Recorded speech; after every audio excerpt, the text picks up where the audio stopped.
We're going to continue with the Arin. Let's do a little bit of warming up, as always. Stretching the feet, so I'm bending the knees, dropping the tailbone, lifting the crown of the head, lifting the lower abdomen in to get a nice upright posture without being rigid or holding my breath. And both my feet are pointing in the same direction, softening in the knees, getting a bit of a bounce going there. And walking through the feet. Stretch the instep, stretch the toe joints, and point and hold one foot out. Rotate the ankle in one direction and the other. Rotate the ankle in one direction and the other. This is the absolute minimum that you can do to just try and warn your body that you are about to start asking it to do things. Another thing that we can do, although we're not using the arms while we're just learning the steps of this dance, you might want to get into the habit of doing a bit of stretching up with the arms. Stand with your feet parallel and more or less your hip width apart, and you reach up, so you stretch all down one side, and you're trying to lift that arm up, because this is a very small amount of encouragement to your arms to figure out which muscles they need to use to be able to lift up there.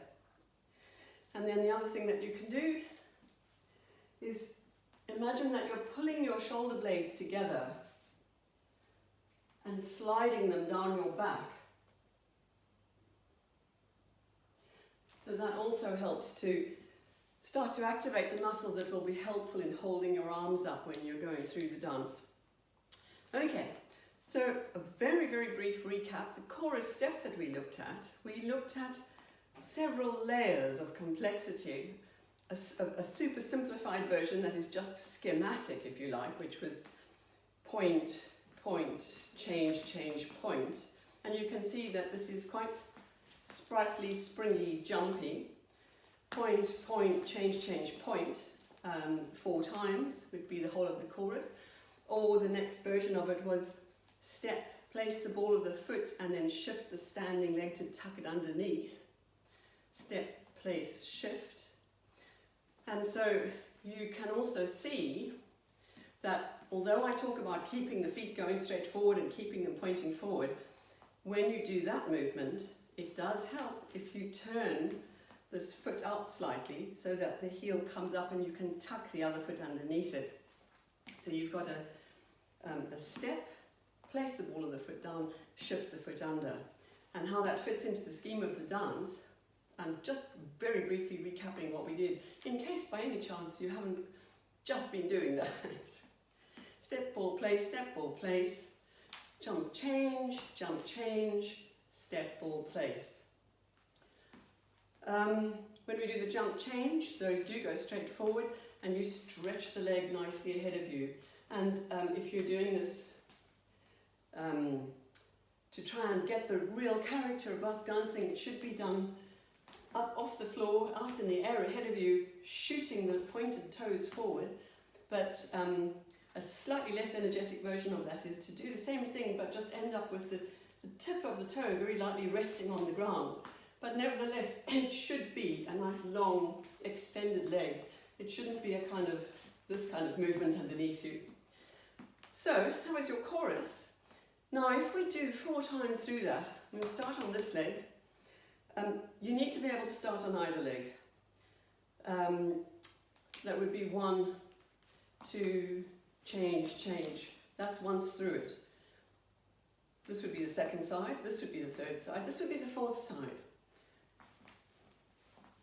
Change, change, step, ball, shift underneath. And what we do at that moment, we're going to move into the first figure step of the Arin. And that means we're going to move slightly from side to side, and we're going to start off by moving towards the side of this free leg, which is the leg that's slightly in front. So in anticipation of doing that, as you finish the last of the chorus steps, you would slightly turn towards that leg which is going to be open. Now, in the heat of the moment, especially when we're learning the dance, it's sometimes you think, I can't get my head around that. I need more warning than just knowing that the leg that's free at the end, I have to be turned towards it. So you can anticipate it. It's actually either you count in your head 1, 2, 3, 4 times through the chorus step, or you know that when you get to number 4 of the chorus step, whichever leg you start that on, you will turn towards the other leg, because that is going to be the one that's free. So if I started, I'm sorry, this is all about arithmetic and numbers, started my chorus step on this leg on number 4 chorus, it would be 1, 2, change, 1, 2, 3. So it's going to be, I'm turning away from the leg I started on. If I happen to have started the 4th one on this leg, then I would end up turning that way, because it would go step, ball, place, change, step, ball, place. And then I would go off on the figure step in that direction. Okay, so enough recapping.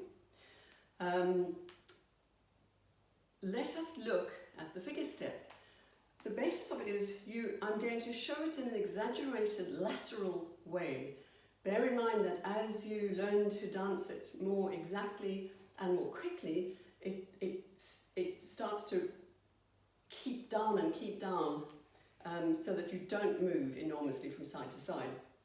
And also, bearing in mind that this is a dance that's danced in a circle or possibly opposite a partner, you do it not side to side like an Egyptian painting side to side. You do it on a curve which equates to the circumference of the circle that you're dancing in.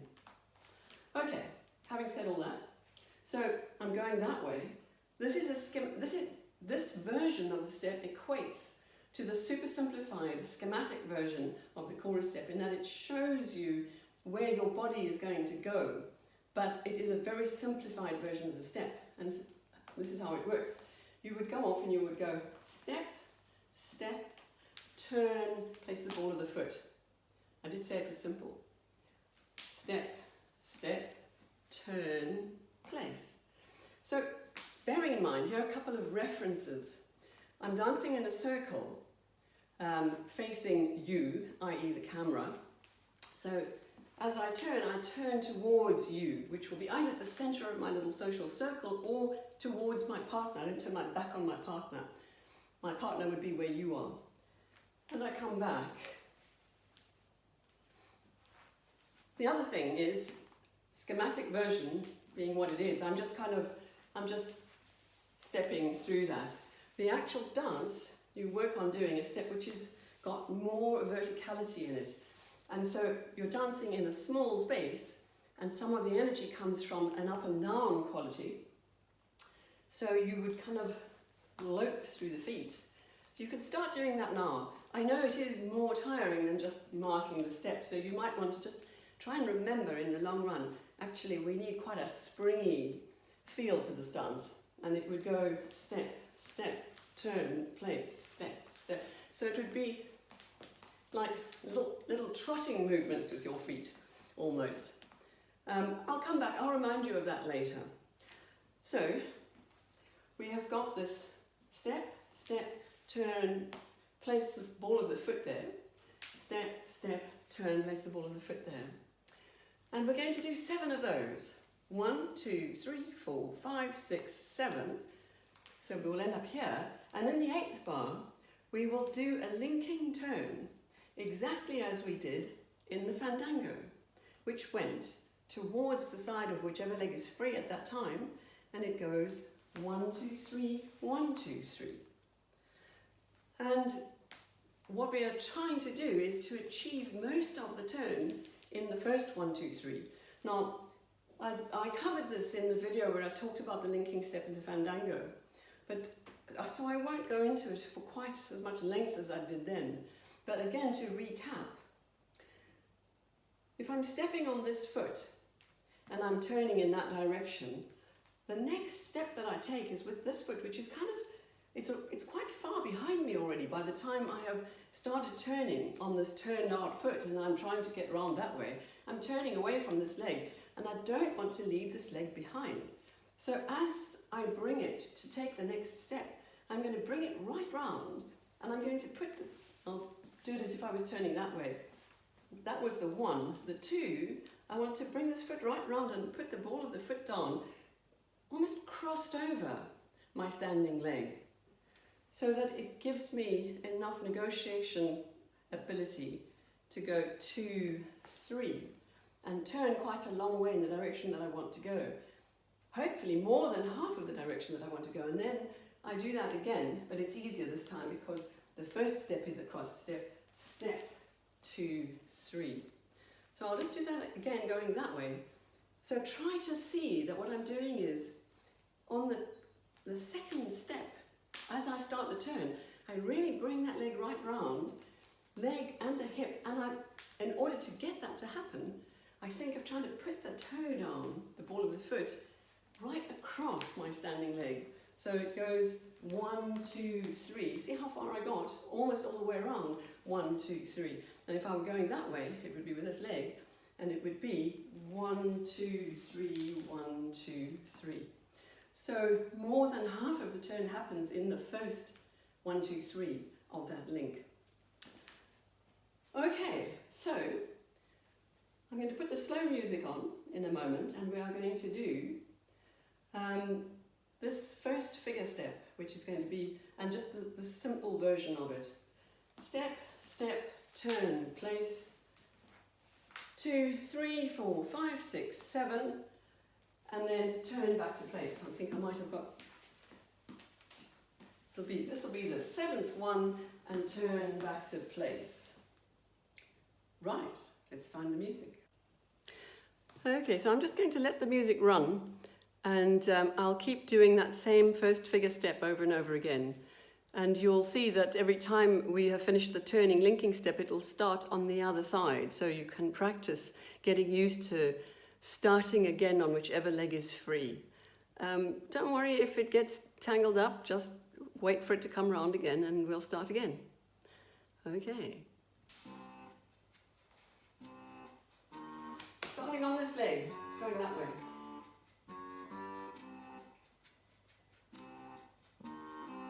Here we go.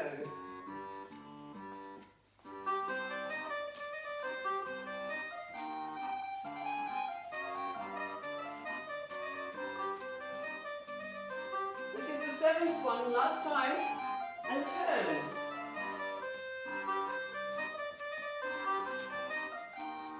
3, 4, 5, 6, 7, last one. Turn.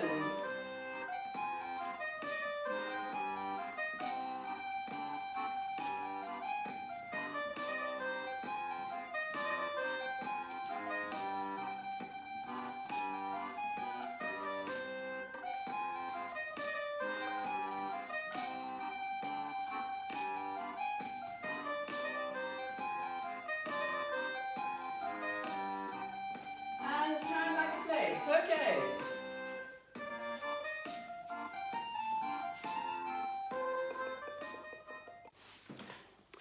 So I just want to talk a little bit about that step again, now that we've tried it. There is a similarity in the chorus step. You end up doing a place where you tuck your standing leg underneath your front foot. And the position that you're in there is that your heel is up of the free leg, just the ball is touching the ground. Your leg is ever so slightly turned out. And you get it as neatly as you can. You aim to place your standing foot really under the instep of that raised heel. And if you were dancing ballet, that position there is called a coupé. That it's where you pull the heel in and flex the foot. So in the chorus, we arrive at that position by putting the ball of the foot down and shifting the standing leg under it. But when we're doing the figure step, we arrive at that same position, but we arrive at it by going step, step, turn, and instead of shifting your standing leg, you shift your free leg back. But the net result is the same. You end up in that coupé, cut position, heel across at ankle level, across the instep. And you try and keep that as neatly as you can. The dance does eventually go very fast and furious, but if you can get your steps small and neat and pull that heel across the front of the ankle like that, it will stand you in very good stead. For this and other dances, that same thing is used in the saut bernet or the saut basque. You will find that that movement, that position, will be very useful. In this dance, we're not doing it with the toe off the ground. Toe is on the ground, but it is pulled in as neatly as you can get it. So we've got step, step, swivel round, and tuck that foot in and place the ball of the foot down. So it's 1, 2, 3, 4. It's a very simple rhythm here. But I did say that that was just a schematic version of the step, the actual step. The full step has got more to it than that. And how that works is that we would go step, step, ball change, and then do that turn around and pull the heel across. Step, step, ball change, turn and pull the heel across. Now I know I'm saying ball change, and unless you have learned a kind of dance that uses that kind of terminology, you're probably scratching your head slightly, especially because when it happens, it's away from the camera. I will try and show you that facing this way. So we're going to go step, step, ball change, turn and tuck or pull that heel across the ankle, coupe, cut. Step, step, ball change, turn and cut. So what is a ball change that I'm talking about?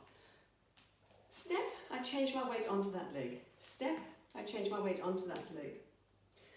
Ball change, I don't actually shift my weight, but I do put the free leg down enough to just lift off and drop back again.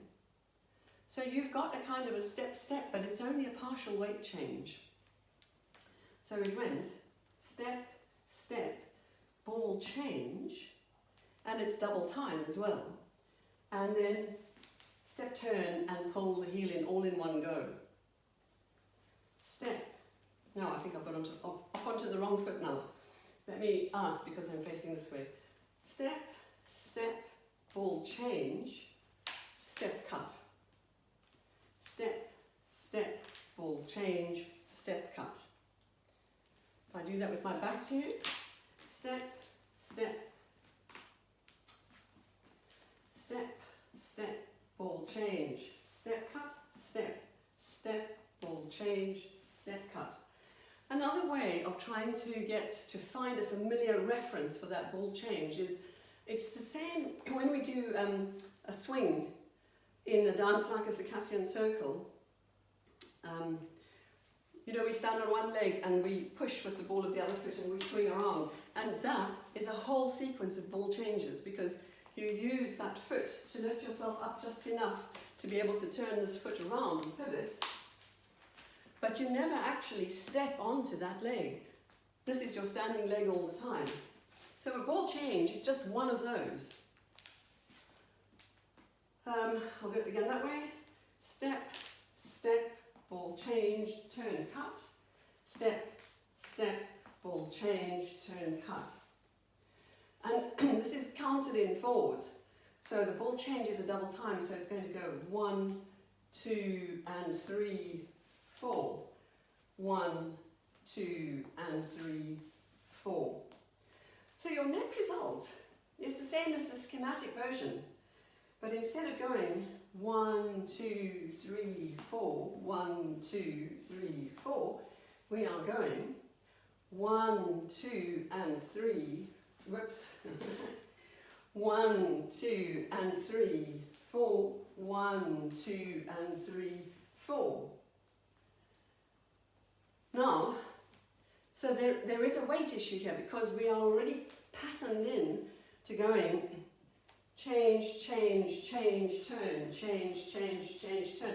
And when we change to this new, slightly more complex version of the step, you have to keep your weight on the same side for the 2 and for the and 3. So it goes 1, 2 and 3, 4, 1, 2 and 3, 4. And if I face the camera as if I were facing the centre of the circle, you also have to remember that when we turn towards the centre of our circle or towards our partner, but we start with the foot that's on the outside, effectively, of that circumference of the circle. So we're going step, step, stay on that side, and here we do a turn step around. And you will see that we are not stepping and turning towards the stepping foot. We are putting that foot down but turning towards the other one. It's in ice skating terms, it would be an inside turn, not an outside turn. So again, step, step, ball change, turn in and cut, step, step, ball change, and I'm going to step on this foot and turn that way. So the turning leg is a leg that's coming across you. It's not going open. The linking step, if you remember when we did that, the linking step goes towards that side. It's an open turn. It's turning towards that free leg. 1, 2, 3, 1, 2, 3. But when we're turning in this version of the figure step, the turn is actually a closed turn. It's the leg coming across you and swivel round. Have I managed to make your brain fizzle yet? Just follow, try and do it intuitively by copying. If you're finding that there's something that is eluding you about which direction we turn or how I ended up on the leg I ended up on, come back to this section about inside and outside turns and work it through again, and you might then see that. So we've got, in this version, 7 of those steps, and the last one is a turn 2, 3, turn 2, 3. So if I start on this leg going that way, 1, 2 and 3, 4, 2, 2 and 3, 4, 3, 2 and 3, 4, 4, 2 and 3, 4, 5, 2 and 3, 4, 6, 2 and 3, 4. Last one, 7, 2 and 3, 4. So I've been doing all these inside turns. Now I'm going to turn outwards. Turn 2, 3, turn 2, 3. And this leg is free, and in order to practice it, I'm just going to do the same thing again. So I'll put the slow music on again, and we will try and do this version of the step with a step, step will change, turn, coupe, turn, cut. And I will do that with my back to you, so hopefully you'll find that easier to follow. If that's kind of a bridge too far for you at the moment, it's fine for you to just keep practicing the simpler version of the step and then come to this at the end. If you're going to dance this dance and do the terribly simple version of the step step, turn, place, then the very least you can do is really try to make it neat, small and on the spot, so you get that little kind of loping, prancing effect. 1, 2, turn, and then the place, make sure it's neatly in here. Step, step, turn, place, step, step, turn, place. So that at least you're practicing that movement of getting your heel across your ankle really neatly and your feet close together for that. Otherwise we go for the step, step, and 3, 4, 1, 2, and 3, 4, 1, 2, and 3, 4. And either way we do 7 of those and the turning linking step, and then do it all over again. In the actual choreography of the dance, there are 2 figures. This is figure number 1, and you would actually go, it starts with a chorus. Sometimes you wouldn't even dance the chorus the first time, you just hang about catching your breath after the fandango that you've just been doing, and you would only join in with the first figure step, but it should go figure, chorus, figure, chorus, figure, chorus, figure, chorus, and you alternate in that scheme, figure 1, chorus, figure 2, chorus, figure 1, chorus, figure 2, chorus. And that's it. So far we are getting to nearly halfway through. In fact more, because the chorus is the same every time. So you've got 3 things to learn: the chorus, figure 1 and figure 2. So we're on figure 1 at the moment. Let's go.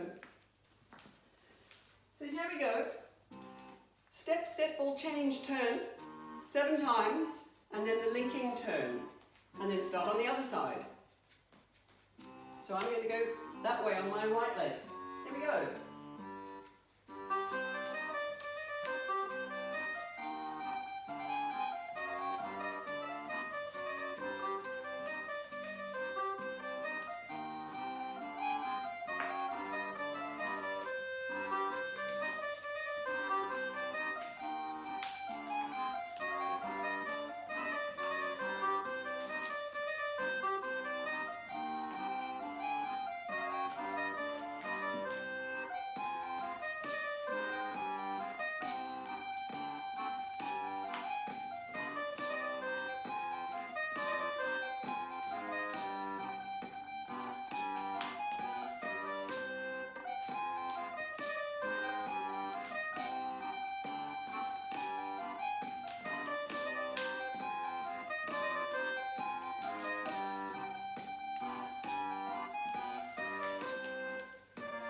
Okay. So let's finish off this session then with a little practice. And what would be good to do is to practice the chorus and this first figure, and the chorus and this first figure. And next time we'll get on to the second figure. But I just want to remind you, because it seems like a long time since we did it, the chorus step is step, ball, shift, leg, leg, step, ball, shift. Do you remember that there is another version, a doubled version of that, which involved putting the ball of the foot down and then shifting it again before moving the standing leg underneath? And that one went like that. I'm moving that front leg quite a long way. When you do it fast, you'll need to do it really small, but in order for you to see the difference between that and that, I need to make a big movement with that front leg. And so how we get that, this is a recap of what we did in the previous video, was a kind of a bounce. You jump onto both feet, but you're really jumping onto the back leg and the front leg. Although it's hitting the ground at the same time, not much of your weight is on it, because it immediately shifts. It's a very quick bounce to the next position, and then you shift that foot underneath. So when we practice, I'm going to do it with the chorus with the simple, not the undouble, the simple version. And I'm going to do the first figure, the simplest version. But then I'm going to go through all of that twice, and then I'm going to go through it where I do the doubled version of the chorus step, and I do the ball change version of the figure step. I'm sure that you've got that completely clear, almost as clear as I have. Right, let's find the music.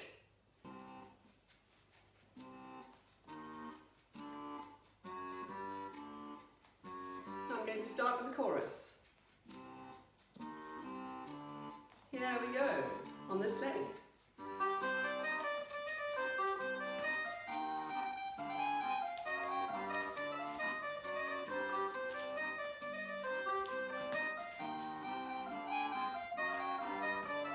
Here comes the first figure.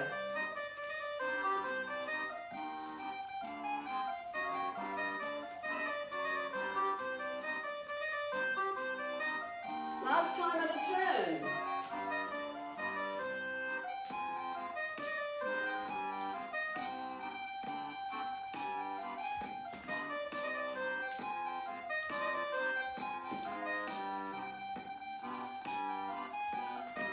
First figure again.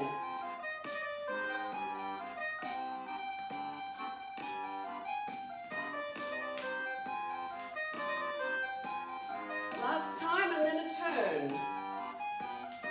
Chorus again.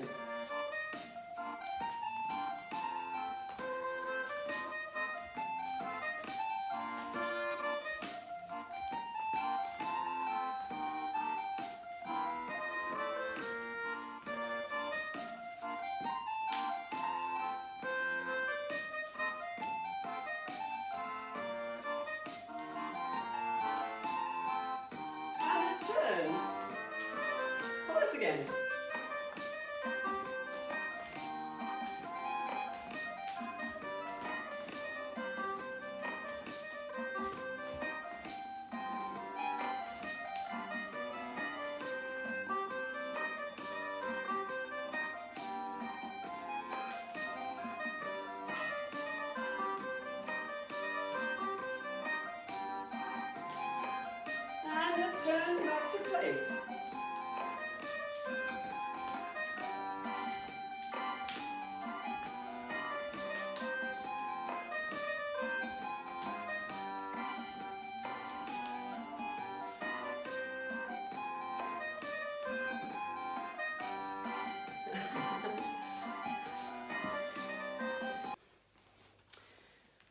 Well, that did fall to pieces slightly at the end, but never mind, we got quite a good bit of practicing in before that.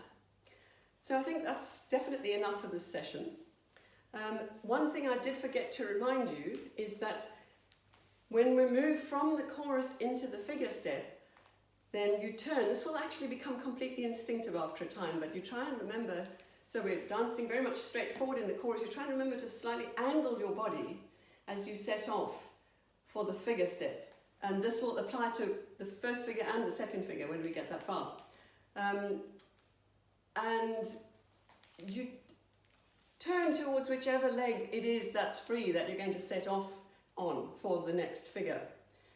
Now, if you were to work this out arithmetically, if I start on this leg and I do exactly this number of steps, I will always find that I will end up dancing in this direction at this time, and so on and so forth. But the fact is that until you have really learned it very thoroughly, it's quite possible that you will get confused at some point. There will be some little slip up will happen, some little mistake will happen, and you might end up on the other leg somehow. It's not actually a problem. That's why we try and learn it on both sides, because you can pick it up again. In most situations, you can just pick it up and dance it in that direction. When you're dancing opposite a partner, you mirror each other, and then it will make a difference, because then if you make that kind of mistake and you change feet where your partner doesn't, you will then not be mirroring each other anymore.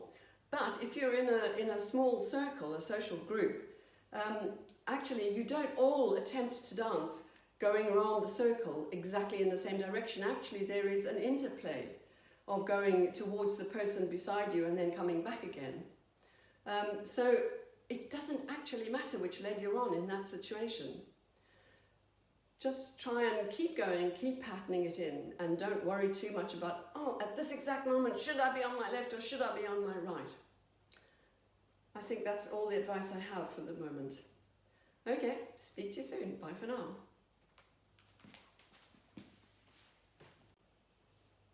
I knew there was something I'd forgotten.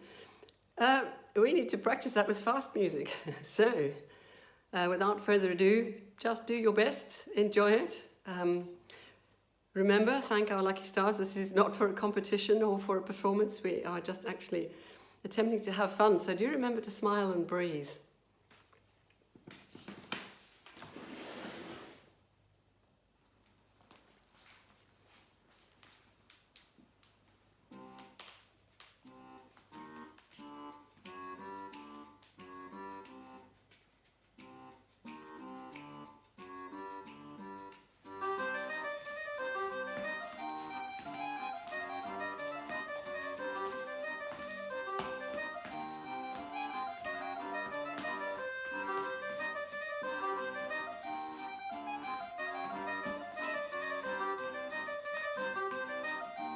Last one, turn.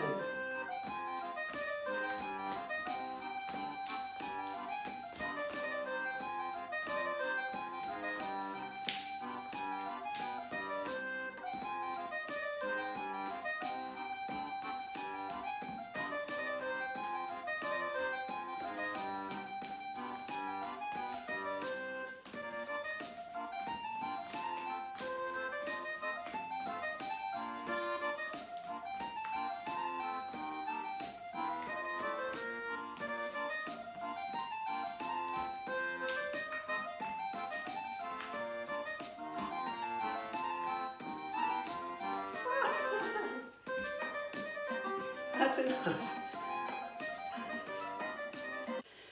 So there it is. Now you've got a piece towards the end of the video of practice with the slower version of the music and a blast of the faster music to have a go with. You will see, if you remember what I said earlier on about a verticality and a springiness in the step, once I start dancing the figure at that faster speed, I'm really not quick enough and patterned enough to be able to put the spring in as well. So I'm doing it very flat. Please bear in mind that if you can, you're looking for more spring than that. But we'll work on that. By the time I finish making the videos, I'll be up to speed with that. Right, now this time it really is bye for now.